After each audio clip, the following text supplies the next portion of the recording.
fazer com qualquer um, né? Com qualquer pessoa.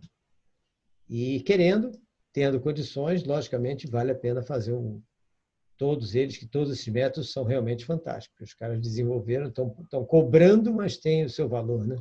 É isso também. É isso. Bom, eu ultrapassei um pouco da hora que eu prometi, que era 11h10 ou 9h30, tá? E a gente, então, vai fazer uma... Se alguém tiver algum comentário, tá? Agora a gente vai fazer um intervalo para dormir com essas gravações todas. Bom, então, o que nós vimos, então, é isso. Assim, nós temos que ter em mente o tempo todo que aquela criança que está com a gente, né, ela tem um processamento que, às vezes, ele se tumultua todo. E a gente, entendendo dessa forma, a gente vê que, de vez em quando, tem que dar como se fosse um reset, né? E no caso do processador auditivo central, né, que é um dos casos, para evitar quem não puder fazer aquele curso, para fazer o Sena, né, o método Sena, que é caro e tudo, tem sempre uma maneira da gente fazer essa reprogramação. É quase uma reprogramação do processador de alguma dessas percepções, né? Porque, na realidade, o que acontece? A gente percebe uma coisa. Vamos ver a visão, né? A gente percebe uma imagem, né? Essa imagem é percebida pelos nossos olhos, ou seja, o reflexo da luz do sol ou da luz da imagem qualquer que reflete no objeto entra na nossa retina e bate lá no fundo da nossa retina, que é onde estão as nossas células fotorreceptoras. No caso, elas são as fotorreceptoras, tá? Então, essas células, elas transformam, então, aquela luz em impulso elétrico, né? As que são os bastonetes transformam só a luz mesmo, claridade, e os cones transformam as três cores, vermelho, verde e azul, para compor todas as cores do nosso organismo. Na visão. Na audição, a mesma coisa, só que são outro tipo de célula. No olfato, a mesma coisa, outro tipo de célula. No tato, mesma coisa. Temperatura, umidade, tudo isso são células que captam e sempre transformam em pulso elétrico. Toda a percepção nossa é pulso elétrico. Esses pulsos elétricos, então, codificados, eles vão lá para os processadores da audição, paladar, tato, olfato, visão, como a gente vê lá, os que a gente conhece, né? Aí eu botei lá embaixo, sensações diversas. Por que eu coloquei isso? Porque tem um monte de coisa que a gente não sabe. Nós temos percepções que nós não sabemos, nós imaginamos, a gente diz que a mulher tem o sexto sentido. Na realidade, todo mundo tem outros sentidos, né? Outros sentidos. Só que a gente não conhece esses sentidos, não estuda corretamente. Quer dizer, algumas filosofias, algumas filosofias, digamos assim, né? Como Rosa Cruz, etc., eles estudam isso.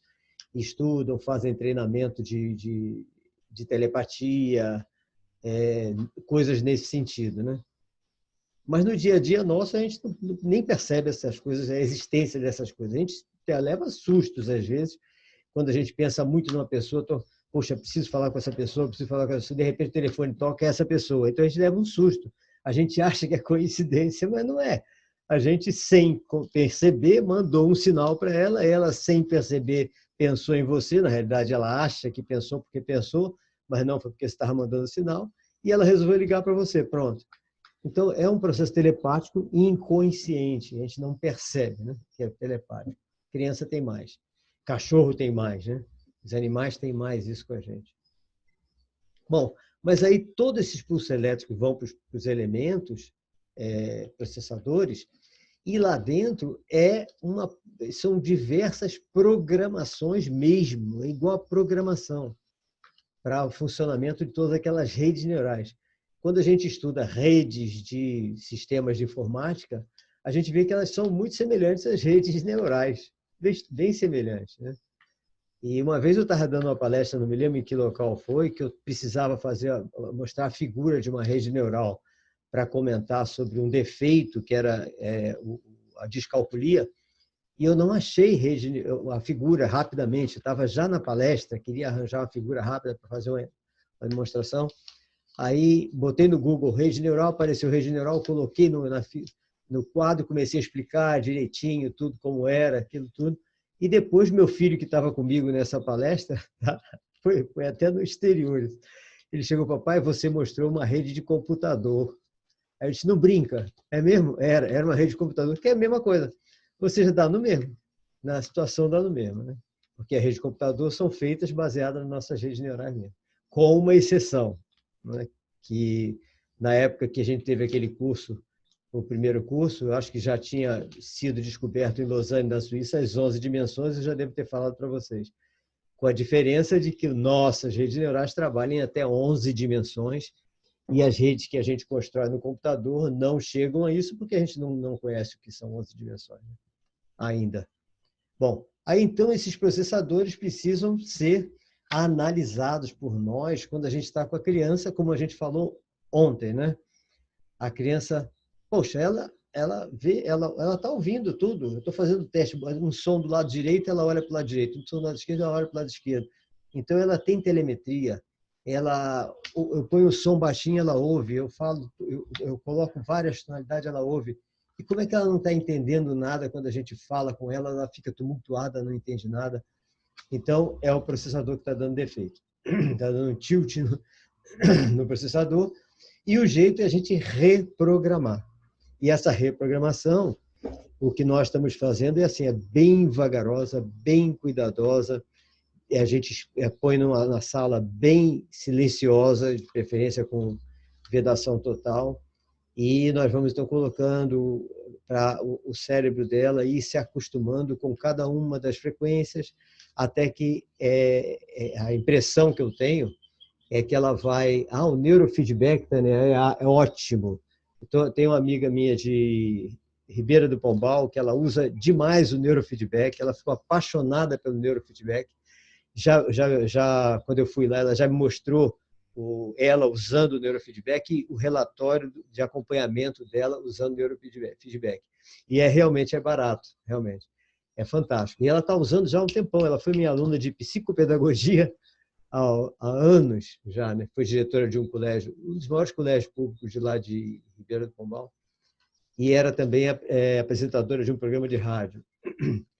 E ela está fazendo, há já alguns anos que ela está fazendo sucesso danado com o neurofeedback. E realmente é interessante, né? Isso que você falou é certo, porque às vezes não tem ganho. Tá? Por que às vezes não tem ganho? Que cada criança, cada defeito, né, é diferente.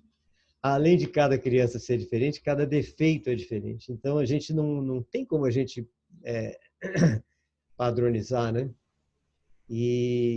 Ou, não sei, né, pode ter alguma técnica que a gente não sabe, né, na utilização. O neurofeedback foi inventado, tudo bem, o aparelhinho a gente faz, mas pode ser que, para essas que não deu resultado, a gente precisaria fazer alguma coisa a mais. Tudo é questão de...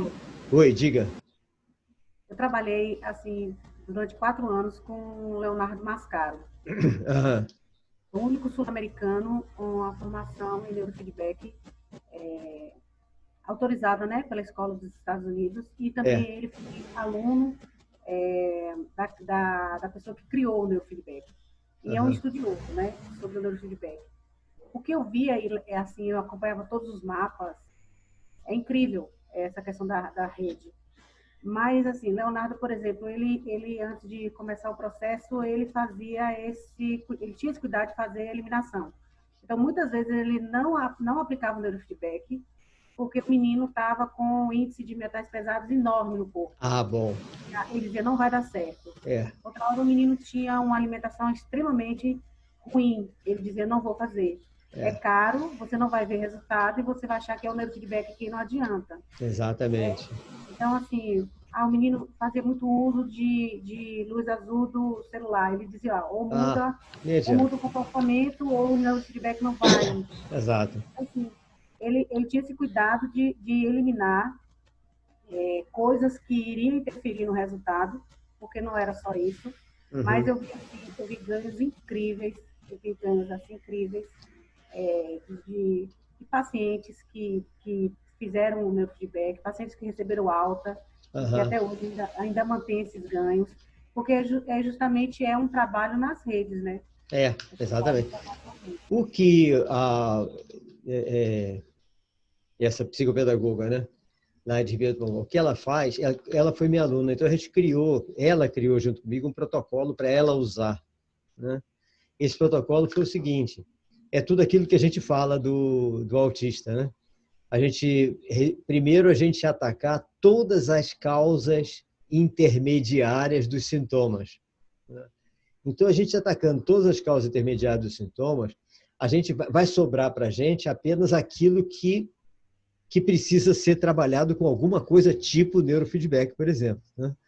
Então, essas causas intermediárias a gente vai eliminando como? Antes de pensar em utilizar uma coisa dessa, a gente verificar exatamente isso que você falou, que ele faz, que é verificar como está a alimentação, verificar como está, se tem vírus não, parasitas, eliminações parasitas, verificar o nível de vitaminas, se necessário, por exemplo, tem gente que tomou uma vacina com conservante, com excesso de metais pesados. Então, possivelmente, às vezes, a gente vai precisar até de quelação, fazer um processo de quelação.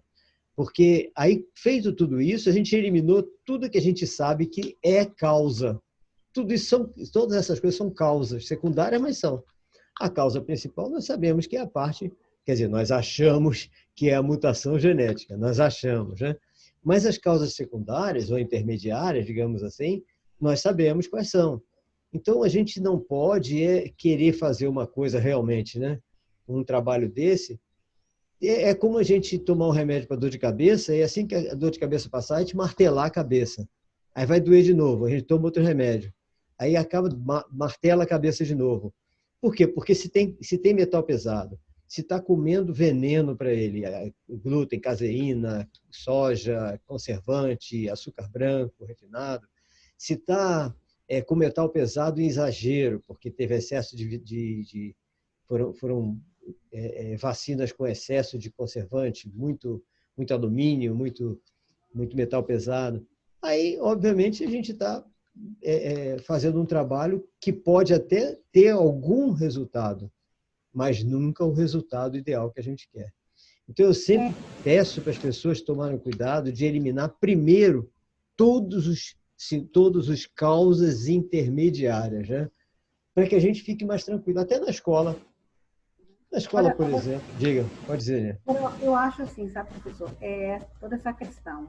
Eu acho que você lidar com coisas diferentes que fogem essa questão da medicação, eu acho que Uhum. você lidar com essas possibilidades de intervenções não medicamentosas, isso é uma exaustão, sabe? Assim, você passa por charlatão, você passa por desacreditado, você não é respeitado. A gente Eu sabe por acho, quê, né? eu acho que tem muita gente aí fazendo muita coisa boa, mas não É. se expõe justamente por isso, né? Eu lembro que eu levei Leonardo em Ilhéus e ele foi assim, ele foi massacrado, assim, ele foi desrespeitado por uma médica.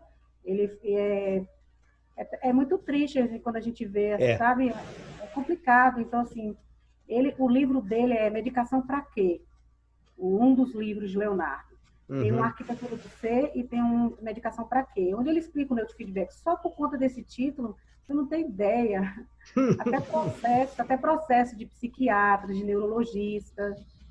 Mas Aqui, inclusive, é lógico, aqui, porque é o alguns, sistema, aqui, é o inclusive, alguns sistema. neurologistas quiseram conversar com ele, o respeitaram. Outros, se eu ter ideia, ele marcou para ir conversar, porque começa a falar coisa, eu falo, não, eu tenho que conversar com essas pessoas.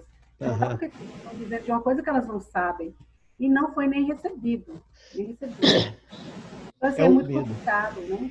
Ainda bem que aqui a pessoa é só desrespeitada. O pior é nos Estados Unidos, que eles são mortos, né? Então a gente tem que tomar um certo cuidado, porque por isso é que eu peço a todos os meus alunos de psico que entram nessa, né? olha, vamos fazer a coisa corretamente, vamos seguir esses protocolos todos, mas quase que na surdina, ou seja, não vamos fazer alarde disso. Porque se a gente fizer alarde disso, a gente sabe que está incomodando, porque tem gente que está lucrando, aquela história que a gente falou do lucro, né? Tem gente que está lucrando muito com isso e que não quer perder um tostão do lucro.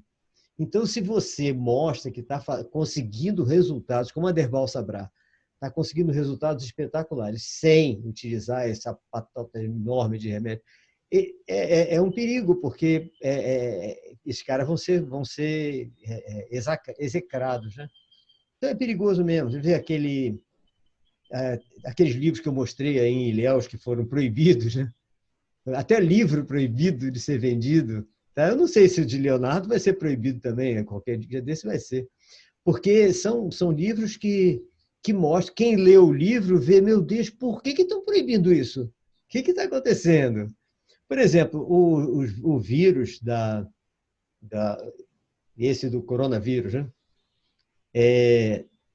A gente sabe hoje que ele pode ser combatido tanto com a ivermectina, como pode, que a ivermectina é natural, é natural que eu digo, é vendida, etc. Né?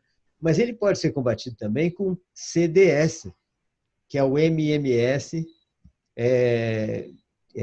que são aquelas gotinhas de hidróxido de cloro. Né? E lá no Pará, as pessoas estão combatendo o coronavírus, estão se preparando, em vez de ivermectina, em vez de anita, etc., estão tomando pílulas de criolina, que é vendido lá. Tá? Mas é baratíssimo, uma coisa baratíssima, e está imunizando muita gente. Né? Agora, vai dizer isso em público, o que vai acontecer? Primeiro que vão proibir, vão comprar não, proibir a venda, vão fechar quem está vendendo isso, vão prender, vão proibir o livro que explica o que é isso, vão proibir tudo, porque existe uma máfia, né, que não quer perder o exagero do lucro. Esse é que é o problema, né? Lucro tudo bem, mas não quer perder o exagero, é uma ganância exagerada. E aí contamina uma porção de pessoas profissionais que eu não sei como é que eles entram nessa. Eu não entendo esses que, por exemplo, fizeram um pouco de Leonardo aí. Eu não sei como é que eles entram. Né? Será que eles estudaram? Será que eles leram? Ou será que eles estão realmente contaminados? Então, isso é um problema sério. Né? Então, a recomendação que eu sempre faço é: vamos fazer o que a gente sabe que é certo, vamos salvar essas crianças, tirar todos os sintomas com aquilo que a gente sabe que são causas intermediárias dos sintomas, que é fácil de tirar, né? Quer dizer, algumas não são tão fáceis. A quelação é um pouco complicada, né? E, se bem que a quelação, a gente até com bebendo água frequentemente, colocando aqueles beber água frequentemente, já ajuda um pouquinho, não é tanto, né? Mas já ajuda um pouquinho. Mas o ideal mesmo é o processo de quelação feito pelo médico. Tudo. Mas aí com isso a gente vai conseguir, por exemplo, numa escola, incluir a criança com muita facilidade, porque ela não está agressiva, ela não está inquieta demais, não tá tanto o TDAH como o autista, né? Até o TOD, né? Também. Mas é isso que você falou, é complicado, né? Complicado por causa da. Mas a gente tem que fazer sem alarde. Eu já cheguei a essa conclusão, né? Como eu falei da outra vez, né? Até eu, que, poxa, não tenho penetração nenhuma em quase lugar nenhum, recebemos aqui em casa, né, várias ameaças quando eu falava algumas coisas, respondia algumas coisas nas lives. Né? Então, eu tive que parar de falar. Minha mulher mandou parar de falar. E por causa disso, é perigoso mesmo. Aqui não é tanto quanto nos Estados Unidos, mas é perigoso. Né? Lá é bravo. Lá não é brincadeira, não. O pessoal mata mesmo. Né? Então, são coisas complicadas e que a gente tem que ficar na nossa mesmo. Não quer? Tá? Não quer saber? Não queira saber. Agora, deixa eu tratar os meus aqui, os meus vão ficar direitos. No meu colégio, nenhum autista deixou de se desenvolver. Mas nenhum, nesses 21 anos. Nenhum autista que entrou no meu colégio deixou de sair praticamente um garoto neurotípico. Mas também porque eu não deixei matricular aqueles cujos pais se negaram a fazer a dieta, esse processo todo, né? Aí eu disse, não, aqui não, senão você vai perder seu tempo. Então, com isso, eles... então, agora eu tenho 4, eu tenho acho que 4 autistas lá agora. Né? Então, esse é um detalhe, a gente tem que estar atento a essas coisas, né? Que o pessoal nem quer que a gente estude. Para que estudar se está ali na compêndio de psiquiatria, está dizendo o que é para fazer? É só dar aripiprazol, risperidona, Rivotril, metilfenidato, fluoxetina. Não precisa para que estudar isso tudo. Basta dar aqueles remédios e pronto, é só isso mesmo e acabou. Infelizmente, não é. Quer dizer, felizmente não é. Mas, infelizmente, muita gente aceita isso. Né? Aceita isso. Eu tive contato com 3 médicos nesses últimos dias, né? Com filhos autistas. Um está esperando só acabar a pandemia, que ele venha a Salvador, que ele quer conversar comigo, já comprou o livro de Aderval Sabra, já está estudando o livro de Cláudia Marcelino, está assistindo todos os meus vídeos. Ele disse que quer ser um médico especialista em autismo. Né? Porque ele nunca imaginou que o que ele tinha aprendido estava tudo errado. Tá? E ele já é médico há 10 anos, acho, 8 ou 10 anos, né? Então, graças a Deus, né? Assim, pelo menos a gente tem... E assim, para ser médico, né, eu fico assim pensando, para ser médico que atenda autistas, do autismo, ele precisa estar aberto a outras influências, ele precisa estar aberto a conhecer outras intervenções, a respeitar outros profissionais e a trabalhar de forma conjunta, né, Exatamente. multidisciplinar. E nem todo médico tem, né, assim, Essa atento visão. a essa questão, que deveria ser com qualquer comorbidade, né? O médico deveria entender que ele não dá conta de tudo. Até porque a maioria das coisas aí que ele diz que dá conta é através da medicação. Que uma vez retirada, volta tudo. Exatamente. A gente sabe que o autismo, por exemplo, como nós já comentamos, né, é multidisciplinar. Não tem como a gente ter... Qualquer um de nós sozinho não vai conseguir dar conta dele, mas é óbvio que não. Né? Porque cada um de nós vai alcançar uma área de atuação.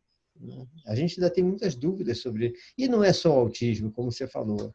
São todas as comorbidades. Né? Eu me lembro que até hoje eu conto espantado isso que aconteceu comigo quando eu morava na Grã-Bretanha, que eu fui levar minha filha no médico. Eu não me lembro o que foi, que muitos anos isso, né? E quando saí, o médico passou um medicamento e disse, antes de iniciar o tratamento, tem aqui 3 telefones, se você quiser, porque é importante você confirmar o meu diagnóstico. Tá? Aí eu disse, o que é isso? São médicos da mesma especialidade que eu. Então, você escolhe, liga para os 3, etc., passa esse relatório, era por fax, né? Passa esse laudo pelo fax, para ver se eles concordam e tudo, mas não comece o tratamento antes de pelo menos um deles confirmar que eu estou certo. Isso é fantástico, né? Porque aí, no caso, ele pediu para eu confirmar com a mesma especialidade, inclusive. Né? No autista, a gente precisa das outras especialidades. A gente precisa das outras visões. Né? Cada um de nós tem uma visão diferente. E aí, senão a gente não vai fazer nada, né? Não vai conseguir nada. Né? Aí, então, é muito complexo. Né? Você vê, aí essa parte que eu falei do processamento, que eu estou comentando dos processadores, é uma coisa que nenhum de nós, nas nossas áreas de atuação, sabe, na realidade, como é que esses processadores funcionam mesmo, internamente. Lógico, quem vem de engenharia eletrônica, sistemas de computação, tem uma ligeira noção do funcionamento, porque o funcionamento é praticamente o funcionamento de engenharia eletrônica e de sistema de informática, né, lá dentro. E aí já dá para ter uma certa ideia do que fazer, né? Que é exatamente uma reprogramação, mas é uma reprogramação de fora para dentro. A gente não pode mexer lá dentro. Né? É uma reprogramação utilizando as próprias percepções para o processador, que é inteligente, diferente do processador do computador, ele não é inteligente, a gente tem que interferir. No nosso, ele é inteligente, então a gente tem que fazer, como se fosse, são estratégias, né? Para que a gente pegue ele no pulo. Então, já que ele não está entendendo nada do som, vamos botar um sonzinho só. Aí ele vai e acaba captando aquele sonzinho só, daqui a pouco ele vai começar a se organizar. Isso com visão, com todo mundo, né? O que eu não consegui ver ainda, como a gente fazia, foi o do olfato e do paladar, porque essa técnica de você colocar uma pitadazinha de sal, uma coisa, um temperozinho qualquer, né, para o autista ir sentindo e poder reorganizar o seu processador de olfato e paladar, é muito complexo, muito complicado, né? Porque primeiro a criança teria que estar praticamente, a mãe teria que estar seguindo rigorosamente esse detalhe. E nenhuma das mães de autista que eu tenho comigo, né, que estão com seletividade alimentar, quis fazer essa experimentação, que diz que não tem tempo, não tem como fazer, porque eu estou trabalhando, não sei o quê. Então, fica difícil, porque alimento a gente tem que ser em casa mesmo, né? A gente não vai ficar no período da aula, que são 4 horas de aula lá, fazendo teste de língua com o garoto, botando uma coisa de outra. Teria que ser mais na hora da alimentação, fazer um teste desse. Mas esse eu não sei. Mas possivelmente a gente possa interferir também. Tá? Possivelmente. Esse eu não consegui ainda. Né? Mas é isso. E as sensações todas. Né? O que nós precisamos... Então, tem avaliação perceptiva, avaliação dos processadores, né? A avaliação de processamento, e as avaliações comportamentais. Essas comportamentais, eu sempre me pergunto, né? Quando eu vejo o garoto, aí a mãe vai matricular o garoto no colégio e o garoto já começa chegando, a gente já percebe que ele não respeita a mãe. Não respeita a mãe, olha para todo mundo. Né? Não, ele é autista. Ou ele é TDAH. Bom, pode ser que esse comportamento dele seja porque ele é autista, ou porque tem TDAH, ou porque tem TOD, alguma coisa assim, sim. Né? Mas, muitas vezes, e isso nem eu faço, a minha mulher que faz, até que ela que é diretora do colégio já, né? Então, na hora que ela recebe, ela já faz. Ela começa a analisar a mãe, não a anamnese, né? Analisar a mãe na conversa ali. Né? E ela começa a perceber que, na realidade, a criança não é uma criança desafio, como eu botei ali do lado. A família que é uma família desafio. Então, a criança é apenas um reflexo daquilo que está em casa. Né? Então, pode ser simplesmente que ela esteja num ambiente de agressividade, num ambiente de inquietação, de agressividade, de irritabilidade, de todo mundo estressado. Né? E aí, obviamente, essa criança não tem outra solução, ela vai ser exatamente o retrato daquilo. Quer dizer, tem até um oposto, né? Como já encontrei vários também, que a família é totalmente desestruturada assim, em termos de agressividade, inquietação e tudo, e a criança é apática totalmente, ou seja, é um mecanismo de defesa, né? Que o cérebro dessa criança, a mente dessa criança faz para ela sobreviver àquele ambiente. Ou ele se alia ao ambiente e fica igualzinho, como a cara desse menino de estudo, sabe? Ou ele fica totalmente apático, ele se abstrai de tudo, ele fica completamente apático. Então, eu tive alguns, né? E o mais recente, que era assim. E só que eu não sabia. Minha mulher tinha recebido, quem foi matricular foi uma tia. E a gente insistindo, a mulher insistindo que tinha que mandar o pai e a mãe tinham que falar. Ele mora com você? Não, ele mora com o pai e a mãe. Eu preciso falar com os dois, eu tenho que conversar com os dois. Eu não posso matricular uma criança sem eu estar conversando com quem está com ele o tempo todo. Né? Porque nosso colégio é diferente, nosso colégio acompanha a criança individualmente. Então, não é para botar como depósito aqui. Né? Aí tanto insistiu que acabaram os dois sendo obrigados a isso, senão a gente disse que não ia matricular, o garoto não ia cursar nada. Queriam pagar antecipadamente, não. O pagamento é depois da gente conversar com vocês. Porque eu não sei como... Tem que ter essa conversa. Aí pronto, foram lá. Nossa, os dois, eles não conseguiam parar de se agredir um ao outro o tempo todo, com palavras. Falavam alto, tudo que eu falava, outro retrucava, etc. Aí a criança era um reflexo disso. Não tinha defeito nenhum. Ela não tinha defeito, quer dizer, estava incorporando um defeito, porque isso acaba se transformando num defeito. Né?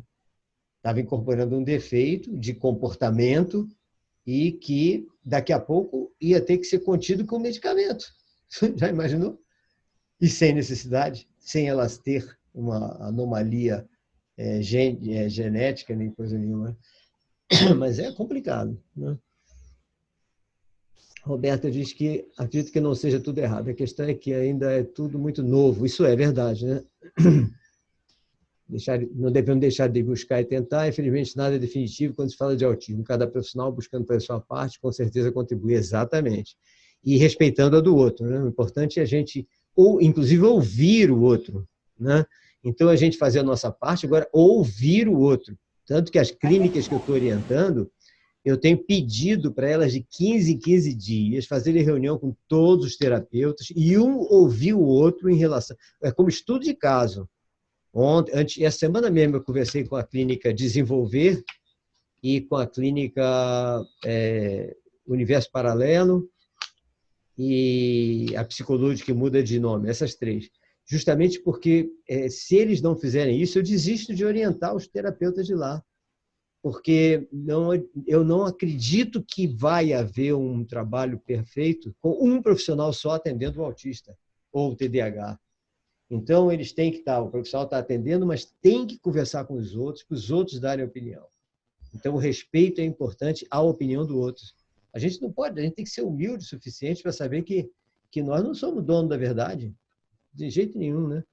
Paula diz que cada conhecimento é válido, mas acredito que se as terapias com embasamento, principalmente com amor e afinco pelos autistas, ainda é o diferencial. Não tem dúvida. Essa parte é importante. Exatamente, isso é fantástico. É importantíssimo isso mesmo. O amor àquilo que a gente faz é a melhor terapia, né? É a melhor parte. A parte mais importante da terapia, seja ela qual for, é o amor que a gente tem pela criança que a gente está atendendo, né? Essa é fundamental, né? Porque aí a nossa terapia, aquilo que nós estamos fazendo, vai ser multiplicado, o efeito vai ser multiplicado. Eu não tenho dúvida quanto a isso, né? Agora, é importante a gente ver essa parte do tratamento da família, né? Por vários aspectos. Tanto que eu coloquei psicólogo infantil ou terapia familiar. Então, eu acho que o psicólogo infantil, para observar o comportamento da criança, é uma coisa muito importante, mas eu acho que mais importante ainda é que o pai ou a mãe ou a família tem que estar sendo acompanhado também. Porque, a menos que eles estejam muito bem resolvidos, né? O que hoje em dia é difícil a gente encontrar. Mas se estiverem bem resolvidos, tudo bem. A gente tem que ter... Aí a gente dispensaria, mas eu sempre recomendo, tem que fazer um acompanhamento psicológico, pai ou a mãe. Primeiro, por causa daquele choque que a mãe leva, né? Que os pais levam quando descobrem que a criança não é a criança sonhada, porque, de repente, esperava uma criança que não tivesse nenhum tipo de síndrome ou transtorno e veio com a síndrome ou transtorno. Então, isso tem que ser mostrado para os pais que é uma missão que cada um tem, né? E que a criança pode ser uma criança praticamente normal mesmo e ser autônoma, tudo. Mas, para isso, eles têm que... precisam, às vezes, de uma terapia, né? A terapia psicológica, nesse caso, é importante. O terapeuta ocupacional é quem mais vivencia a realidade porque tem acesso ao lar da criança. Eu uso muito, eu converso muito nessas reuniões quinzenais que eu exigi, né? Estou fazendo só com uma. Eu acho importante a conversa com o terapeuta ocupacional. Ele dá muitas informações importantes, inclusive foi baseado no terapeuta ocupacional, que a gente conseguiu convencer muitos pais a entrarem num processo de terapia psicológica, tá? Porque o terapeuta comentando, né, da relacionamento, aquela coisa toda, dizendo, os dois precisam, os três precisam. Tem um que a avó precisava mais do que todo mundo, morava na mesma casa, né? Hoje, na minha clínica, Paula, o protocolo, os pais passarem por um acompanhamento, um aconselhamento psicológico, exatamente. Eu acho importantíssimo isso, não tem nem dúvida. Eu acho que é a coisa básica, né? Por isso que eu acho que a clínica tem que ter, clínica para o autista, tem que ter uma diversidade de terapias, né? Tem que ter vários terapeutas, tem que ter uma interdisciplinaridade, né? A E questão toda é o custo disso, né? o que a gente está fazendo, Sara diz que se a família for na contramão, não haverá avanço, com certeza. Por isso que eles precisam de tratamento. Agora, o que, que a gente tem feito? Numa delas, que é a que eu estou acompanhando agora, os outros terapeutas orientam, dão certas orientações para o próprio terapeuta que está atendendo. E recomenda, olha, é importante que seu filho passe pelo fono, passe pelo terapeuta ocupacional, passe, porque ele esteja só com psicopedagogo, né? E agora a gente analisa se a família tem condições, né? Se a família tiver condições, como vários que têm, estão em todos, não há dúvida. Aí é tranquilo. Agora, quando não tem condições, já que a clínica é uma clínica unida, etc., os profissionais dão orientações, porque sabem da situação, mas aí precisa não ser uma coisa exclusivamente comercial. Tem-se o rendimento, tem o pagamento, né? Às vezes é um plano, uma coisa qualquer, mas não pode ser atendido por todo mundo, então faz uma orientação rápida, né? Para essas pessoas. Lá no Pará, então, não tem nem dúvida, porque a maioria das pessoas que a gente está atendendo são pessoas de baixíssima renda. Então, é atendido pelos profissionais da secretaria, da prefeitura. Né? Não tem nem como ser diferente. Né? Aí é complicado. Aí a gente tem que fazer a coisa dessa forma mesmo. Então, mas lá a gente agora está treinando os nutricionistas. Tá? Vai ser uma coisa bem bacana, lá em Pixuna do Pará. Exatamente, o aumento está realmente. E a gente tem que ver. O grande problema é isso, tá? Eu não sei se eu que estou errado, mas virou um grande comércio. Virou um grande comércio. E eu fico impressionado, né? Porque, poxa, eu chego numa escola dessas, né? Se buscam lucro e moda, como Roberta falou. Então, eu chego numa escola dessas e conversando com os professores e tudo, aí eu digo, por que vocês não usam essa metodologia nossa, que vocês vão ficar sem estresse, vai acabar essa história de professor Rivotril? Aí eles ficam espantados, porque eles vão fazer o curso comigo da metodologia e é só usar. Né? Ou assistir o vídeo meu, tira dúvida e é só usar. Por quê? Porque quanto mais gente tiver assim, menos professor estressado, mais uma sociedade melhor. Lógico que a gente precisa de dinheiro, todo mundo precisa de dinheiro, é óbvio que sim, não tem nem dúvida. Mas vamos ver que tem gente que não tem como pagar. O meu colégio, por exemplo. Meu colégio, por exemplo, agora, por exemplo, vários pais foram demitidos. Né? Vários pais foram demitidos. E a mulher não quis nem saber. Foi demitido? Tudo bem, só paga quando arranjar outro emprego. Seu filho continua estudando aqui com a gente. Tá? Quando você arranjar outro emprego e tudo, você paga. Está suspensa a mensalidade dele até você arranjar outro emprego. Então o pessoal ficou espantado com aquela coisa toda, né? E por quê? Porque a gente precisa de dinheiro, óbvio, senão a escola não funciona, não tem nem dúvida, né? Mas vai botar o garoto para fora porque o pai. Não. E o mais interessante é que esses pais, quando. Dois deles, por exemplo, a semana passada, voltaram a ter renda, né? E vieram, fizeram um acordo de como eles vão pagar tudo que estão devendo, não quiseram nem saber da suspensão, não, eu quero pagar tudo, vou pagar tudo. Ou seja, é uma coisa diferente, né? A gente, a gente apoia a quem precisa, né? E a gente acaba tendo lucro com isso. Lucro pode não ter lucro de dinheiro, né? Mas tem lucro com o resultado que a gente vê da criança, né? A Roberta vai na escola pública, a realidade é terrível. Pedir as crianças com té em minha sala e tento fazer o melhor. E o olhar de desespero e pedido de ajuda dos pais dói o coração. É isso, e a minha escola é particular. As escolas que eu oriento são públicas, são todas municipais, públicas municipais. Né? Agora, a minha é particular. Né? Então, o ideal para mim é que a minha escola fosse pública também, para não precisar cobrar, para não precisar ter dinheiro do Estado, né? E poder fazer o trabalho sem precisar cobrar, porque dá pena quando as pessoas veem aqui, por exemplo, que não tem nenhuma escola que inclua.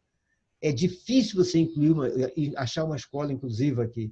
Aí eles sabem que com a gente o aluno vai ter um atendimento especial, né? Mas tem que pagar, né? Aí é o problema. A gente não pode dar bolsa para todo mundo. É um problema. Aí dói o coração mesmo, não há dúvida.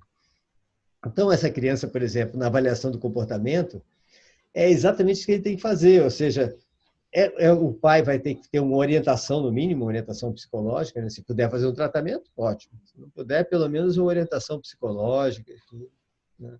Para que a gente reduza isso. E, obviamente, esse comportamento irritante, irritado, estressado, etc., a gente sabe muito bem que a simples mudança na alimentação já é um grande passo nisso tudo, né? Óbvio que a gente puder fazer outras coisas, melhor ainda. Mas a alimentação em si, ela já é um grande passo. Ontem eu recebi um WhatsApp de uma mãe de Brasília, de Goiânia, né? Então ela falando que ela não me conhecia, né? Queria falar comigo pessoalmente, ficou espantada. Logo depois da nossa aula, né? Pediu desculpa pela hora, e estava conversando. Aí eu tive que pedir desculpa a ela para poder dormir até, porque ela não queria parar de falar. E ela dizendo que ela começou a fazer assistiu meus vídeos, né? E começou a fazer o tratamento da criança, ou a dieta da criança. Mas aí ela teve a oportunidade de entrar em contato com a Derbal Sabrá e descobriu um médico também em Goiânia que faz um tratamento semelhante ao Derbal Sabrá. E que a criança mudou completamente, já é outra criança, está mudando bastante, ela está super animada e tudo com isso, né? O tratamento esse tratamento de medicamentoso, não. Ele estava tomando medicamentos, agora já não está tomando mais nenhum e está só com a dieta, etc. Né? E esse irritabilidade, às vezes a criança nem é autista, né? Você vê, tem crianças que elas estão com energético no corpo. Então, não tem como ficar agressiva e irritada, né? Porque toma aquele Nescau antes de dormir, come um monte de coisa com açúcar que não acaba mais, então açúcar branco refinado, doce. Então, com isso fica nervoso, fica irritado e, ao mesmo tempo, fica meio depressivo e quer compensar o estado depressivo batendo nos colegas. Eu vejo isso frequentemente, né? E quando a gente, então, consegue que haja uma orientação nutricional, a coisa muda completamente. Aí fica fantástico, aí é ótimo. Então, essa é a avaliação comportamental que a gente tem que fazer, né? E se tiver mesmo eliminou a parte de alimentação, etc., aí vamos pegar um psicólogo infantil para fazer algum processo de acompanhamento para orientar essa criança. Aquela terapia cognitivo-comportamental eu acho fantástica, acho espetacular. Tenho tido bons resultados com ela, né? Com a TCC, ótimos resultados. E é o tratamento. Ou seja, mais um profissional, né? Para a gente poder verificar. E se for realmente aqueles sintomas do autista, a gente vê o autismo em si, né?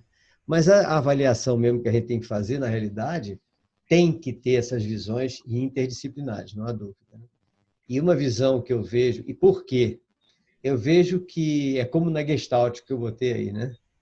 Não adianta a gente olhar com o nosso olhar, porque o nosso olhar pode estar confundindo vai estar perdendo alguma coisa, né? Então, repare essa imagem da Gestalt, né? Essa imagem que representando uma ideia de arte, né? De diferentes visões, a gente vê que até nessa imagem que tem um olho, né? E você percebe quando você consegue ver que esse rosto está olhando para você, você vê o olho no seu olho. E, de repente, você vê essa mesma imagem olhando para o lado. Então, é uma arte que representa exatamente essa dificuldade de nós termos uma realidade real. São várias realidades, a depender da maneira que você consegue focalizar a imagem, né? Então, a depender do momento que o cérebro se adequa a uma visão, ele esquece a outra. Adequa a outra visão, ele esquece a uma. Né? E isso acontece com a gente observando as pessoas. É muito difícil nós termos uma visão que a gente possa dizer é isso. Né? Porque a gente pode não estar vendo o outro lado, pode não estar vendo a outra forma de observar. Né? Cada um tem uma visão diferente. Então, acho essa coisa super importante nós termos essa atenção. Né? E agora é difícil, como você, acho que você, Tânia, que falou, ah, alguns profissionais não querem saber disso. Eles não querem respeitar o outro. Eles se acham autossuficientes, né? Autossuficiente. É até um problema, né? É, Alguns não ouvem o outro. é, Ainda tem aqueles que entram na função do outro e diz que dá conta. é, Então, a gente vê psicopedagogo se autotitular psicólogo, é, a gente vê fono chegar na escola e falar sobre metodologia didática escolar sem ser pedagogo. A gente exatamente. vê médico ligar para a escola e falar que tem que mudar o método e a metodologia. É. Então, assim, ainda tem essa questão, Um sabe? se metendo Da na área falta do de outro. É. não, além de não tá se falando muito pouco, aí Uhum. tem a questão do respeito, aí tem a questão também de meu paciente. Então, se eu tenho um paciente e eu vejo que a demanda dele é muito mais comportamental no momento, como que eu não vou reter esse menino? E principalmente se a família não tiver condição de pagar todas as terapias. É. Está com uma necessidade incrível de fono, e ela querendo que o menino fique comigo, eu disse, não tem como, você só tem condições de pagar agora um só terapeuta, e a demanda dele é muito de fono, então você tem que ir para o fono. Exatamente. Olha, Exatamente. dentro da sua realidade, o que a gente pode fazer? Então, a gente vê profissionais, terapeutas com a criança ali que não larga, o menino não tem avanço, e desconsidera totalmente. É. Não é só uma questão das áreas não estarem se falando. Há também uma fogueira de vaidade muito grande dentro desse contexto dos terapeutas, Uhum. um querendo ser mais importante do que o outro e deixando de lado o objetivo maior, que é a evolução da criança, né? Tem isso também. É por isso que eu estou insistindo com essas 3 clínicas lá do Rio Grande do Sul, né? Porque uma é assim, ela está com o objetivo é a criança. E os terapeutas estão ali para se ajudar para que a criança seja curada, né? Então, o processo da renda deles é que ainda está complicado, porque o ideal é que a criança seja tratada pela clínica, e não pelo terapeuta. Então, isso é uma Exatamente. coisa mais difícil por causa da nossa cultura. Nossa cultura eu sou, aquele é o meu paciente, e não é o paciente da clínica. Nós temos que tirar essa ideia. O garoto entrou ali, é autista, a clínica é de autista, é da clínica ele. Então, lá a gente vai distribuindo para quem, ó, vai ficar um pouco com você agora. Não, agora ele está precisando é de você. Não, o seu tratamento vai ser tantas vezes por semana, mas a gente vai fazer tal coisa. Ou seja, o paciente da clínica, como é que isso vai ser organizado em termos financeiros, é que eu não sei. Né? Pedir para eles, que eu não vou me meter nisso, pedir para eles observarem o que fazer. Por enquanto ainda está. É o paciente de um conversando com os outros, etc. Mas o ideal que eu vejo para efeito de dar certo para a criança é o paciente da clínica. Eu não vejo outra forma de dar certo uma coisa dessa, porque não tem. Não adianta a gente querer achar que um vai dar conta, ninguém, não tem como, impossível. A não ser que seja uma comorbidade muito simples, um defeito muito simples, tá? E que só precise daquele Professor, toquezinho. Oi, diga, Vitória. tudo bom, professor? Olha só, e a nossa grande realidade que a gente vê, principalmente em relação ao professor, né? O professor, ele sobrecarrega com essas dificuldades, Aham. porque... E nossa realidade, como a Tainá falou, há um grande índice mesmo de pessoas que não têm condições de estar na clínica. E às vezes, quando tem uma clínica, essa clínica ela não se completa com esses profissionais, é como ela mesma falou. É, Um acha que é suficiente. Então, se não existir essa clínica onde todos tenham um conhecimento com o assistido, com aquela pessoa, não tem condições de evolução. Porque não, se tiver um individualismo entre profissional, não é evolução, isso em qualquer lugar, em escola e tudo. E as escolas hoje sobrecarregam muito o professor, né? A gente vê escola particular que não é igual à sua, porque uma escola particular ela tem que pensar também que tem que ter outros não só o professor. é, Sobrecarrega o professor, e não procura também atender em outros profissionais, né? E o profissional tem que pensar no assistido, não só na função dele, e achar que a função dele completa tudo. Exatamente. Psicopedagogo não é um fono, não é. Agora o fono também precisa entender que ele precisa também do outro para completar, não é verdade? Exatamente. E na hora de fazer, de orientar a escola, ele vai dar a opinião fonoaudiológica para os profissionais Tá. de educação, e o profissional de educação vai ajustar o programa de acordo com aquela ideia que ele disse. Aí ele ouve dessa forma, ele entende dessa forma, ele fala dessa forma. Agora, quem vai ajustar a parte pedagógica é o pedagogo, né? É o pedagogo, mas nem sempre esse profissional que é fono não aceita isso. Ele Não, acha que ele completa todas essas áreas. E não exatamente. é Não, isso. eu tenho visto demais isso, nossa senhora. Muito, muito, muito. É o que Rita diz, né? O profissional tem que ter responsabilidade e humildade diante das necessidades e prioridades do seu paciente. É óbvio, é isso. Está faltando, né? Está faltando isso.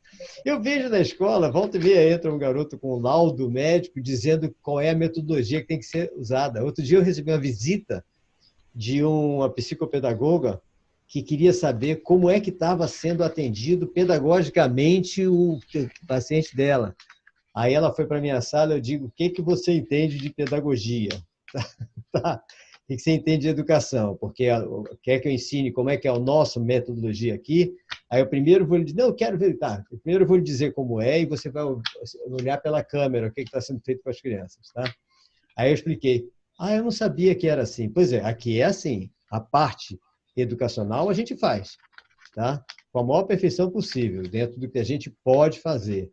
Agora, a criança tem que estar escolarizável, tá? Se ela não estiver escolarizável, eu não aceito nem que ela fique em sala de aula. Eu chamo os pais e digo, tem que escolarizar a sua criança. Mas explico o que significa isso, né? Significa, para de dar glúten, para de dar bala, para de dar isso para seu filho, porque senão eu não vou conseguir fazer ele se desenvolver. É só isso, tá?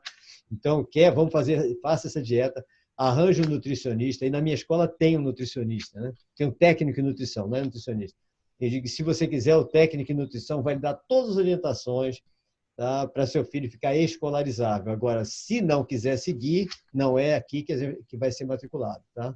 Eu sou bem claro nisso. Ainda bem que não é público. Se fosse público, eu não podia dizer isso, né? Porque aí a criança tem que matricular de qualquer maneira. É a questão do respeito, né?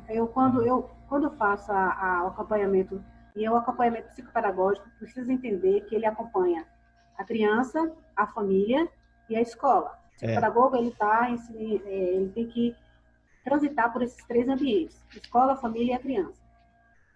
Quando eu faço uma sugestão de intervenção ou uma sugestão de mudança curricular, eu sempre uso a palavra sugestão. Até porque você não pode desrespeitar um ambiente escolar. Ainda que você não comungue dele, ainda que você ache e você tenha a certeza de que aquilo está prejudicando o seu paciente, você tem que lidar com forma muito respeitosa. Lógico. Então, você coloca como, olha, vai aqui uma sugestão, o que vocês acham, o que a gente pode fazer e tal. E quando a gente tem uma resposta de alguns profissionais, a forma até como ele se coloca é desrespeitosa muitas vezes. Exatamente. E não pode mais acontecer isso, porque a gente não tem mais tempo para isso. O tempo voa, o menino perde tempo nessas picuinhas, nessas brigas, sabe?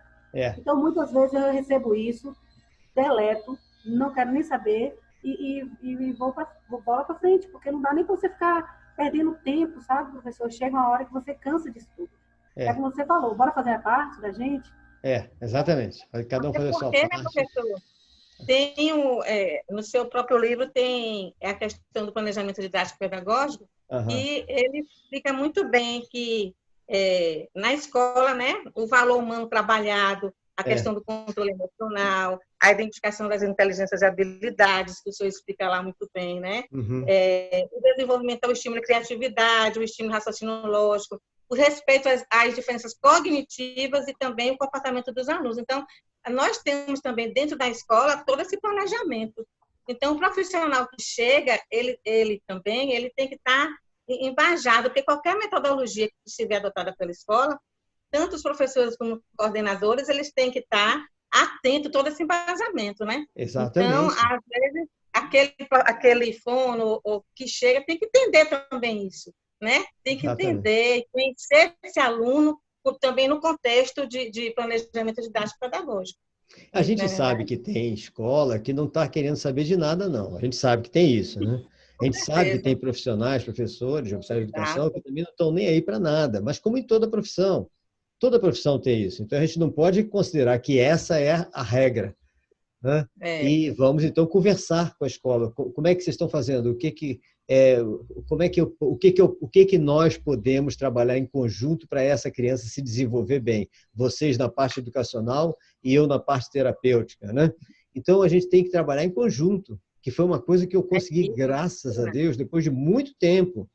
Eu, como escola, levei um tempão para conseguir essa relação com os terapeutas, porque eu recebi apenas um laudo pronto determinando uma coisa. Eu digo, não, eu quero conversar. Nós temos que conversar sobre o aluno. O aluno é uma pessoa aqui, diferente de todas. Então, se você está atendendo lá na clínica e eu estou atendendo aqui na sala de aula, nós temos que conversar para que o atendimento, não prejudique o atendimento do outro e que ele cresça, né? Então, isso é importante. Esse diálogo é super importante. Isso é que a gente tem que insistir, o diálogo. Não é interferir, né? Eu cheguei lá, você tem que fazer uma adaptação para... Peraí, quem sabe sou eu. Quem sabe é a escola. Que tipo de adaptação vai fazer? Apenas o terapeuta diz, ele não enxerga dessa forma, ele não vê dessa forma, ele não fala, ele não elabora dessa forma, né? Se o professor não tiver descoberto. Porque, na realidade, o professor, numa sala de aula, ele estando bem preparado, ele acaba, como a Andrea falou, né, que foi na escola que descobriram o caso do filho, né? Então, o professor estando preparado, ele deteta um monte de coisa. Ele mesmo deteta um monte de coisa, ele acaba encaminhando para o terapeuta correto, né? Então, a minha luta é a preparação dos profissionais de linha de frente na educação, porque, como eu falei ontem, eles é que estão na linha de frente. Todas as crianças chegam a ele. Então, ele estando bem preparado, ele vai saber direitinho encaminhar para quem de direito, para que essa criança pudesse se desenvolver com ele para ser autônomo. Que quem vai tornar ele autônomo é o professor, né? Quem vai fazer ele ter conhecimento, se preparar para a vida profissional, se preparar para a autonomia, é o professor. Agora, é o professor sozinho? Não, em parceria com a família, em primeiro lugar, e com todos os terapeutas que forem necessários também. Então, tem que ter essas duas parcerias, né? Os terapeutas e a família. Então, para isso é que a preparação que eu considero mais importante de todas, eu não sei se as outras também, todas são mais importantes que todas, né? É a do professor da linha de frente. Esse cara tem que estar muito bem preparado sempre, tem que estar sempre aprendendo tudo sobre o que é a criança de hoje, quais são as dificuldades da criança de hoje, né? Os cursos meus de autismo, TDAH, de deficiência intelectual, de tudo, eu todo ano faço um resumo dele para todos os meus professores e para todos os professores das escolas públicas que eu oriento. Todo ano. Porque tem sempre mudança, né? Tem sempre alguma alteração. Então, a gente passa quase uma semana, quando eu posso, né?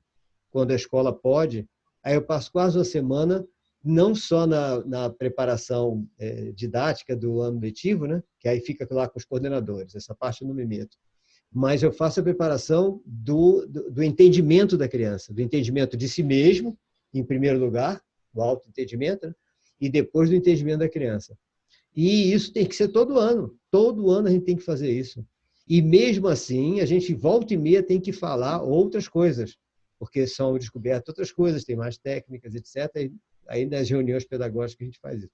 Aí a gente consegue. Professor, mas assim, né, nós encontramos bons professores com poucas possibilidades também se exige muitas vezes do professor, mas não dá, né? E às vezes também o contrário, né?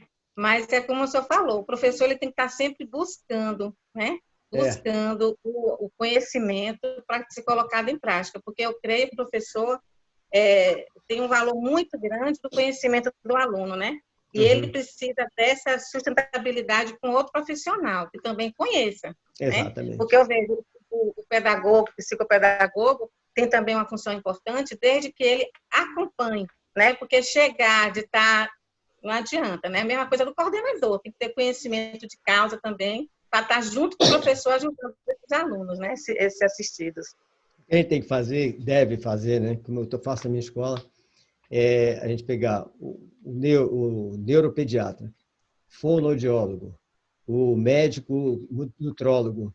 Nutrólogo eu não consegui ainda, mas eu tenho nutricionista, né? Que é professora desse meu funcionário que é técnico de nutrição.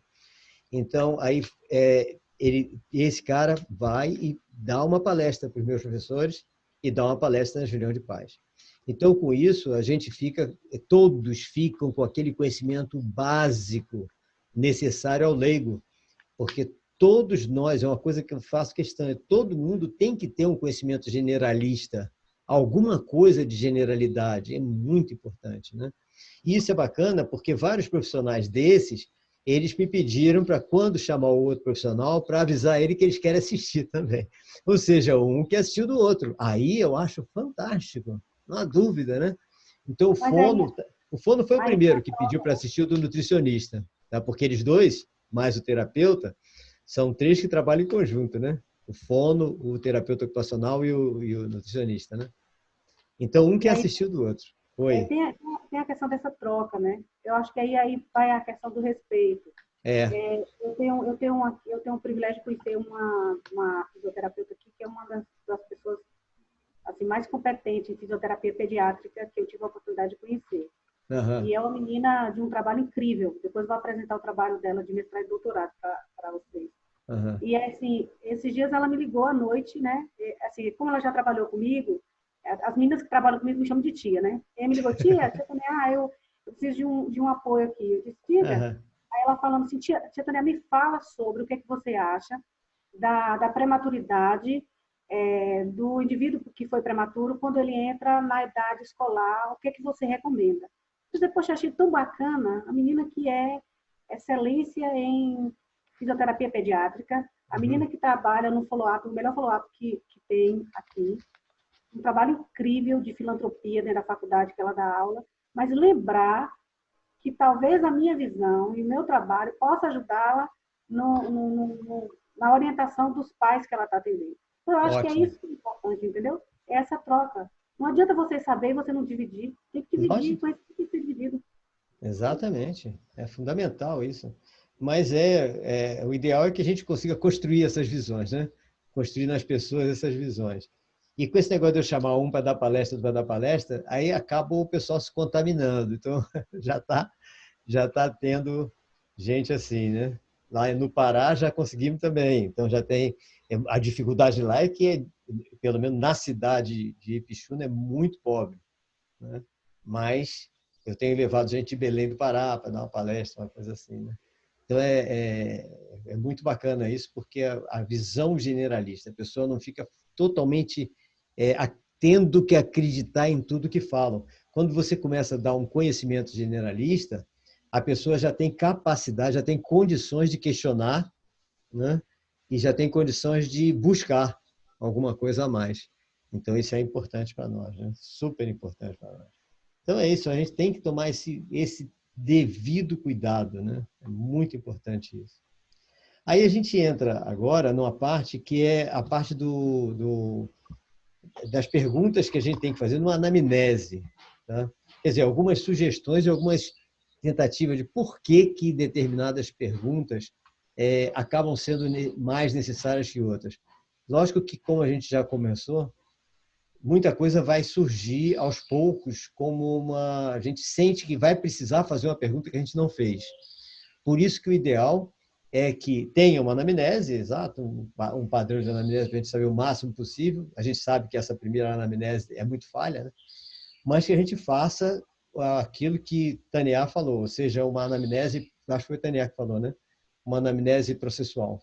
Ou seja, que seja processual, ou seja, que esteja permanentemente nós estejamos atentos a mais uma pergunta, porque de repente tem alguma coisa a mais que nós precisamos fuçar, digamos assim, né? Para tentar descobrir mais alguma causa ou alguma maneira da gente atender, ou talvez indicar para um outro tipo de tratamento, alguma coisa assim, né? Então, há o processual. E também, que aí eu falei de cada membro da família separado, né? Separado, para que a gente possa realmente ter uma noção da criança. As pessoas juntas não falam aquilo que sentem, né? Principalmente quando você tem avó, pai e mãe. Avó, pai e mãe é um problema, porque a visão de todos três é diferente. É incrível. E um não concorda com a visão do outro. É muito comum isso. Meu Deus do céu, é uma coisa de doido. Então tem que chamar primeiro o pai, depois a mãe. Eu chamo primeiro, eu gosto muito, mas quem vem primeiro é sempre a mãe. Mas eu gosto muito de ver primeiro a visão do pai. Por quê? Porque eu não sei se é por eu ser homem e ser pai, né? Aí eu querer ver a visão do pai, para depois da visão do pai, que é uma visão só lógica, não tem nada de emoção no meio, tem pouca emoção no meio, é lógico. Aí vem a visão da mãe, emocional, e depois vem a visão da avó, que é a superprotetora.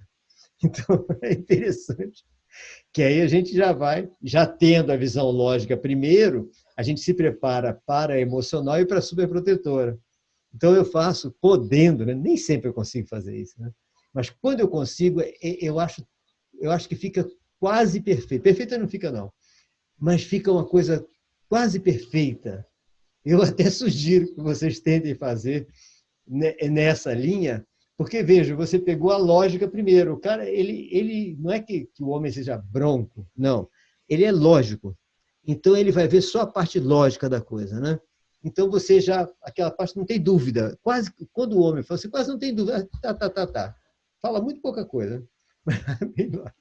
Aí Ô, pronto, aí você vai professor, montando. Oi. nessa entrevista parental aí que você fala, né? A criança, ela geralmente não deve estar presente. Agora, numa situação de pais separados, é terrível, viu? Nossa, é uma loucura. É uma loucura, meu Deus. É o que eu mais tenho, né? Eu vejo, é o que eu mais tenho é isso, né? Pais separados. E às vezes eu tenho que dar bronca mesmo, né? Porque pai separado, normalmente o pai, ele não dá atenção ao filho e às vezes ele se separa porque o filho é autista.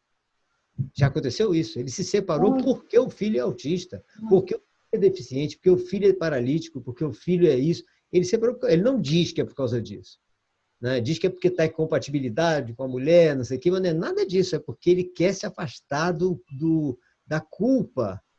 Então, lógico, aí eu já estou fazendo uma análise da minha área, da psicanálise. Eu já estou puxando a brasa para a minha sardinha. Depois eu quero falar uma coisa, se o senhor me permitir. Pode falar, pode falar. Não, tem uma linha de pesquisa na USP É.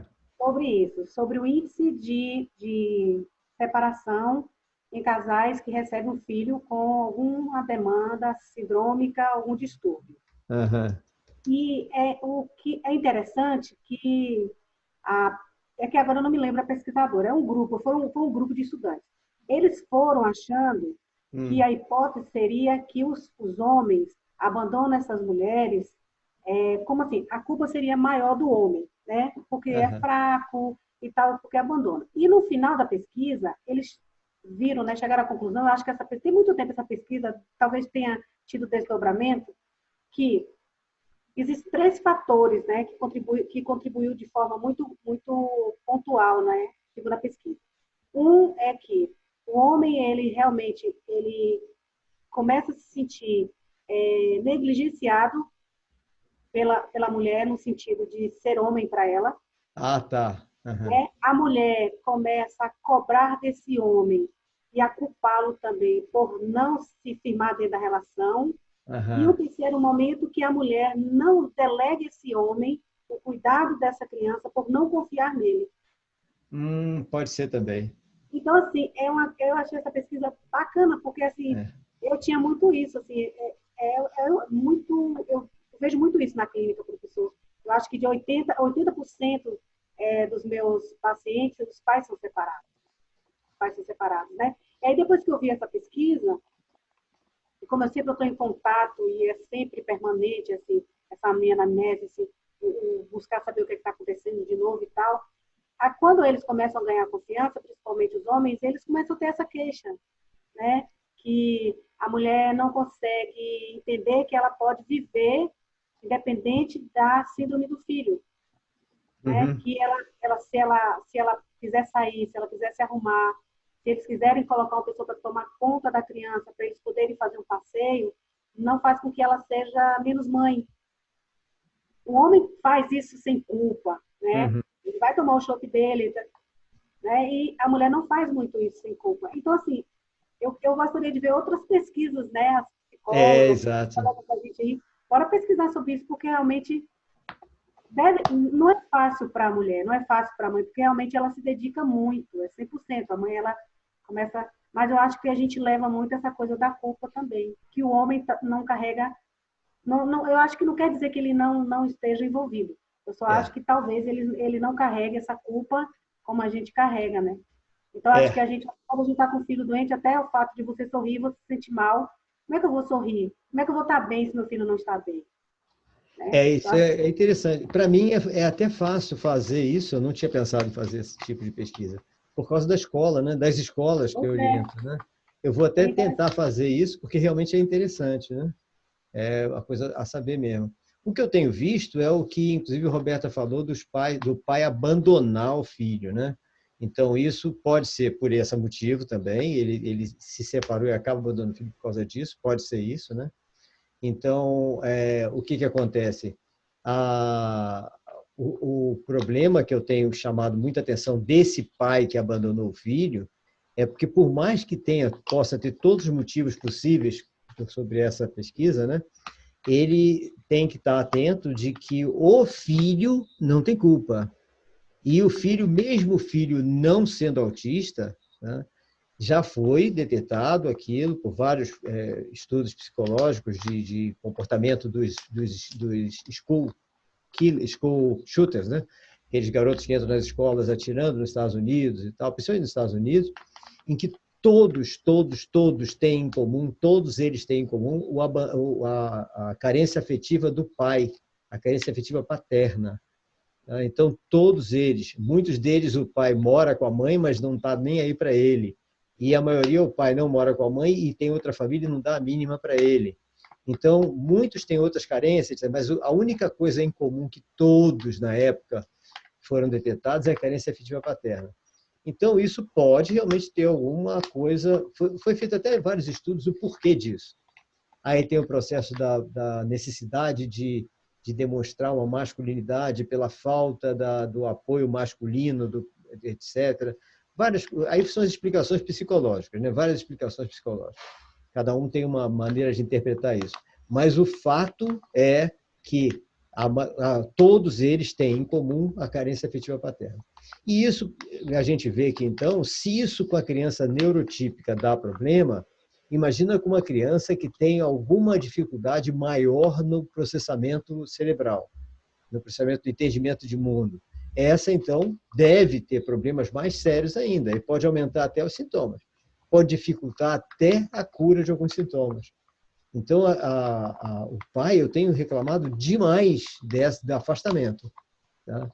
E um dos pais, por exemplo, que eu tive, que teve esse problema, eu conversei muito com ele, ele passou a dar todo o apoio, embora ele tenha outra família, passou a dar todo o apoio. A filha dele se desenvolveu maravilhosamente bem, já se formou lá no colégio, já foi para o terceiro ano, já está numa universidade, está muito bem autista, né? E era autista, não era nem leve, nem era moderada para grave, tá? E já está numa universidade, cursando tudo assim. Por quê? Porque o pai voltou a dar atenção, então o aumento dos sintomas que poderia ser ter essa consequência, né, pela ausência afetiva, carência afetiva paterna, não aconteceu. Então, com isso, melhorou bastante, né? E a Então, gente vê também essa questão da alienação parental, professor. aham. Por Sim. exemplo, eu tenho mães mesmo que ela não suportaria ver o filho melhor, Hum. se ela perdesse toda a função da vida dela, né?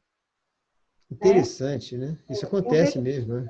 eu vejo pais, tanto pai também, homem também, que não gostaria de ver esse filho bom, porque ter esse filho para cobrar dessa mulher Ele Tá. perderia. Então, assim, eu vejo muito essa relação doentia também, viu? Ou seja, a Muito criança sendo usada, né? usada. E é muito É, comum. Sabe? Eu vejo pais mesmo não querendo que essa criança tenha avanços justamente porque perdem a função. A criança perde a função. Seja de uma muleta na relação, seja de algo que eles se utilizam para se agredir, ou porque alguém ali vai perder a função. Porque se meu filho fica bom, o que vai ser de mim?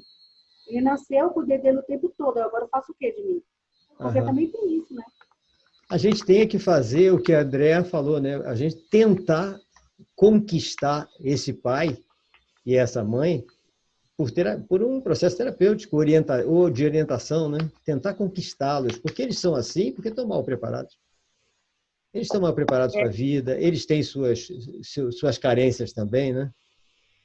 Diga, Mas Vitória. na questão da alienação parental, professor, nós tivemos um caso nesse lá na PAI, né, e há uma competição, né, na criação do pai com a mãe. Então, assim, um tenta colocar o filho, né, o filho é o objeto de Uhum, que eles têm para estar usando um contra o outro, né, para chamar a atenção. Isso é, para a escola é muito terrível.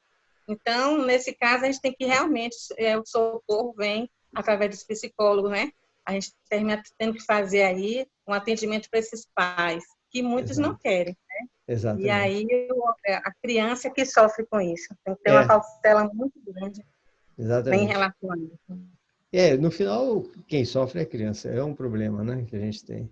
Agora, o negócio, a gente tem que tentar dar meios, né, instrumentos é o terapeuta. O terapeuta é quem tem que fazer esse trabalho, quem tem que tentar buscar, quem tem que tentar. O terapeuta que eu digo na clínica, porque na escola é o professor, o psicopedagogo, são esses que têm que fazer isso, né? A gente tem que tentar de todo bem. Porque a gente tem que ter em mente que essas pessoas são levadas a essas atitudes, né?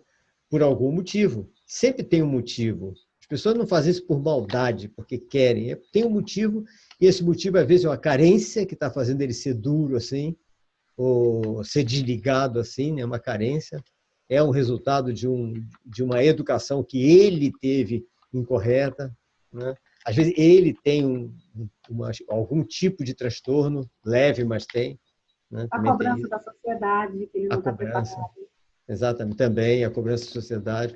Ou seja, nós temos que ver que, teoricamente, nós, como terapeutas ou professores, teoricamente, nós estamos mais preparados do que eles. Então, nós é que temos que fazer de tudo para tentar fazer uma orientação desse pessoal, né? Então, é a nossa missão, né? Se a gente está se preparando o tempo todo, é para a gente, então, tentar conquistá-los e modificá-los, né? De alguma forma. Ou encaminhar para o outro profissional que está que é da competência do outro, né? Que às vezes não é da nossa competência, né? É da competência de um outro profissional qualquer, né? Que a gente tem que estar atento a isso. Quais são as competências que a gente pode lançar a mão? Isso a gente tem que estar atento o tempo todo, né? Por isso que eu acho que a gente tem que ter, hoje, da maneira que as coisas estão caminhando em termos de mais comorbidade, mais transtornos, mais síndromes aparecendo, coisas até que a gente nem sabe. E agora tem muita coisa sendo dado nome de autismo que a gente nem sabe se é autismo, né? Então a gente tem que estar realmente.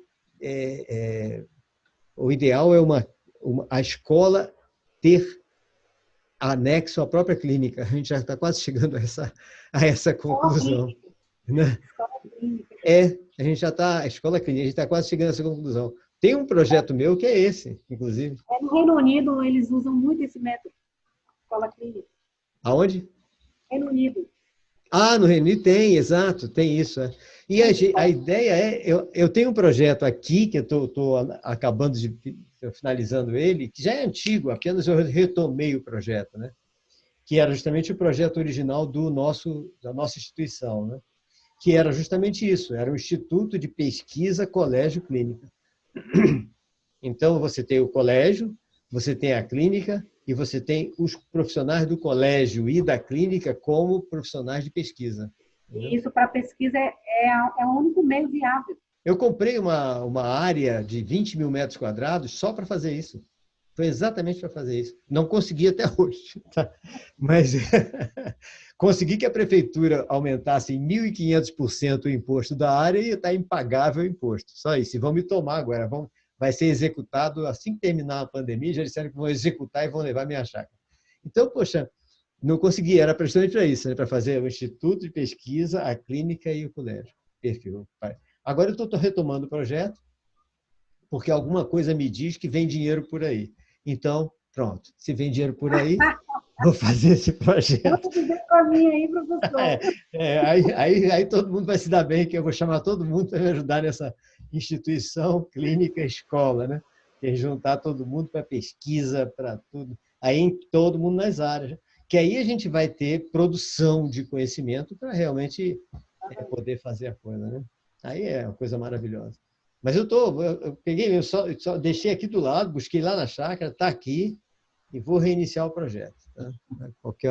A partir a semana que vem já dá para começar a fazer isso e ver que bicho vai dar. Mas é isso que a gente tem que fazer isso, né? Agora tem, né? Rita falou que o problema do filho é a muleta da mãe ou pai. São muito resistentes à terapia, inclusive para manter o casamento. É complicado, né? É muito complicado. A Andréia está reclamando que eu não chamei ela para pesquisa, eu chamei todo mundo. Chamei sim. Aí todo mundo entrar na pesquisa assim, não tem nem dúvida. A ideia é essa. Esses cursos que eu estou fazendo são para a gente criar um grupo mesmo, né? Porque a gente está fazendo o quê? Eu botei vários cursos, sequências, né? Ia ser de 15 em 15 dias, resolvi fazer de mês em mês, porque ficou pesado para mim. De 15 em 15 não dá. Então, agora é mensalmente, são 3 dias, terça, quarta e quinta. E sempre um tema para ir aumentando o conhecimento generalista, né? De tudo, né? Aí para a gente poder ter e quem sabe, né? Poder ser o início dessa ideia, né? Lá no Rio Grande do Sul eles já me chamaram para fazer lá, né? Seria em Passo Fundo, no Rio Grande do Sul, mas lá é muito frio, quero não. Quero não, tá doido, né? Aí, então, a gente entra na área das pesquisas, né? E uma das perguntas que eu acho que é bem interessante, aquela que eu botei como primeiro lá no módulo, que é a dos antepassados, né? De sintomas semelhantes dos antepassados que a gente estava discutindo ontem do processo genético, né? Aquele processo genético. Porque realmente existe sempre aquela possibilidade de haver uma soma das mutações genéticas que tem na mãe. Por exemplo, a mãe pode ter mutações genéticas que nunca deu problema, nunca despertou nada, né? Ainda mais da mulher, né? Que na mulher, para a mulher desenvolver o autismo, precisa de um número de mutações genéticas muito maior do que para o homem. Para o homem, com poucas mutações genéticas, já desenvolve o autismo. Então, por isso tem muito mais menino do que menina autista, né? Então, a mãe pode ter mutações que, se aquelas mutações tiverem num filho, no garoto, ele vai ser autista, né? O homem pode ter menos mutações do que a mãe, senão ele já teria sido autista, né? Mas aí, na hora, pode essa mistura dessas mutações genéticas trazer em um filho a mutação ultrapassa a linha de normalidade e no outro filho não ultrapassa a linha de normalidade. Você tem um filho autista ou não autista, né? Então, tudo esse estudo das... Aliás, alguém perguntou sobre o exoma, né? Até anotei aqui, o exoma, a importância do exoma, né? Que é, na realidade, isso, ou seja, o mapeamento genético. A gente vai ver, mas eu vou falar logo agora. A gente vai ver o mapeamento genético, que é a sequência completa do exoma, é exatamente o exoma, os exons, né? Os exons são sequências de DNA, traduzindo em proteínas, né? Aqueles códigos genéticos, né? Que é o que a gente faz com a tesoura molecular, a edição genética, né? E 85%, quando a gente faz o sequenciamento completo dos exomas, a gente consegue detectar 85% das mutações, que alcança, hoje, aproximadamente 6.000 doenças, né? de origem genética. Então, isso só com até há pouco tempo, os 22 mil genes conhecidos, né?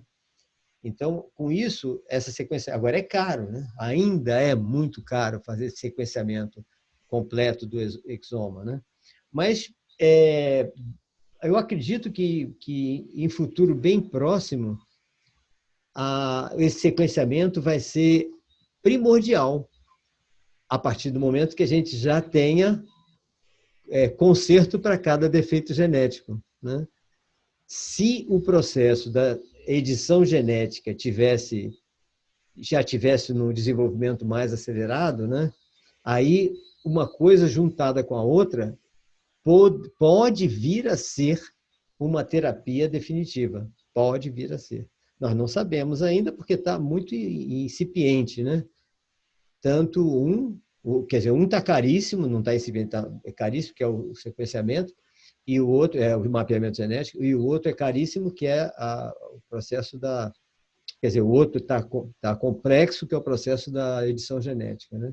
Complexo porque está havendo o tal negócio, mais uma vez, uma coisa que parece que é teoria da conspiração, mas não é. A tesoura molecular de edição genética está sendo combatida por uma porção de áreas da medicina. Agora, por que você vai combater um instrumento de cura? Tá? É porque esse instrumento de cura ele vai ser outro tipo de cura que não a medicamentosa. Então, se vai ser um outro, é um perigo para a parte medicamentosa. Vamos que com o sequenciamento, com a tesoura molecular, você cure todas as doenças genéticas simplesmente fazendo a edição do gene. É simplesmente que não é tão simples assim, mas você fazendo a edição genética. Significa que essas pessoas estarão totalmente imunes àquela doença e nunca vão precisar de nenhum medicamento para tratar aquela doença. Como essa criança que o Rei Jiankui curou, editou, né? Que já são mais de 5, que ele editou e elas nasceram imunes à AIDS. Essas crianças nunca terão AIDS na vida. Então, se todas as crianças pudessem ter uma edição genética para não ter AIDS na vida, estava eliminada a AIDS. Estaria eliminada a AIDS.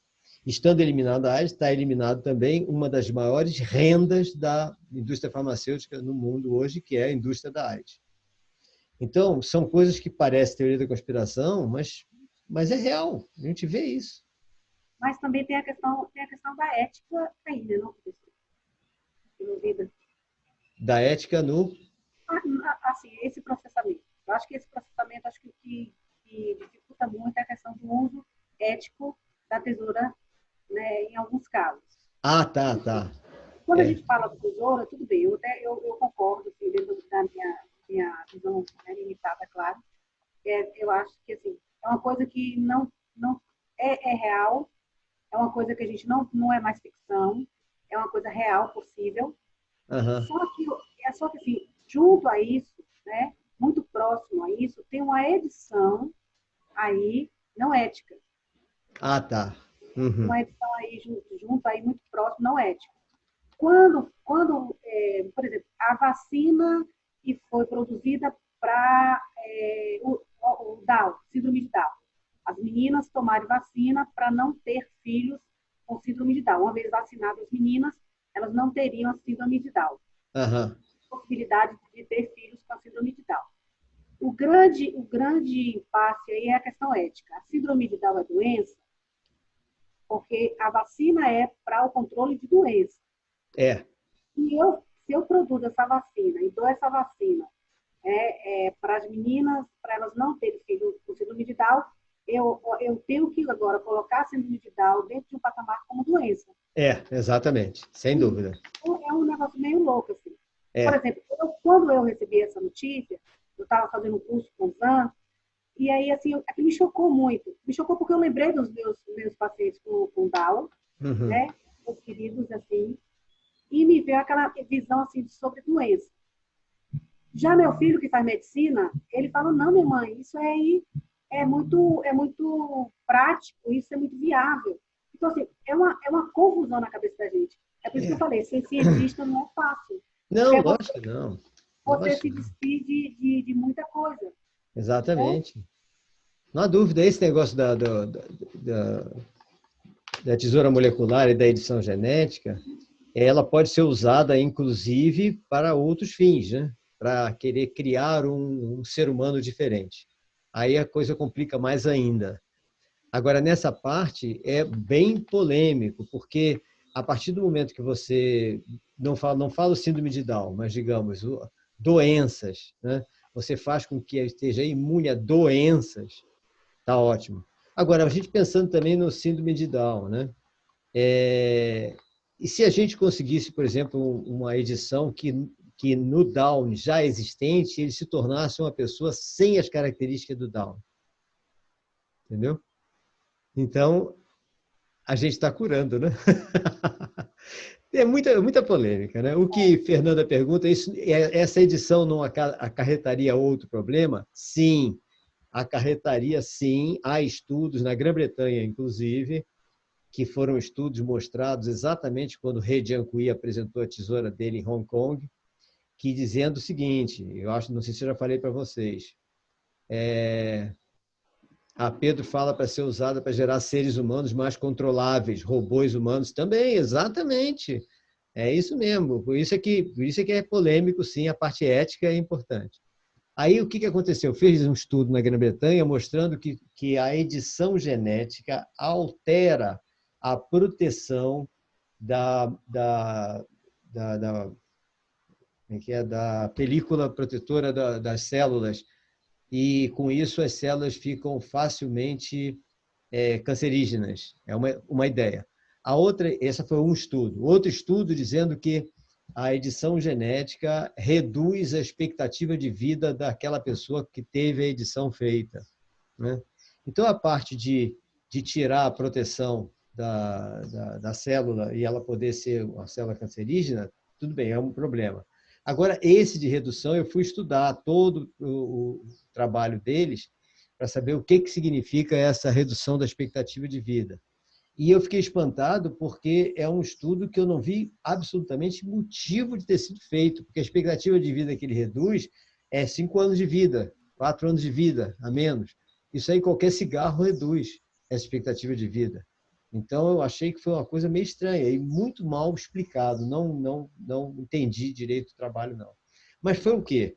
Foi um trabalho feito às pressas para combater a edição genética.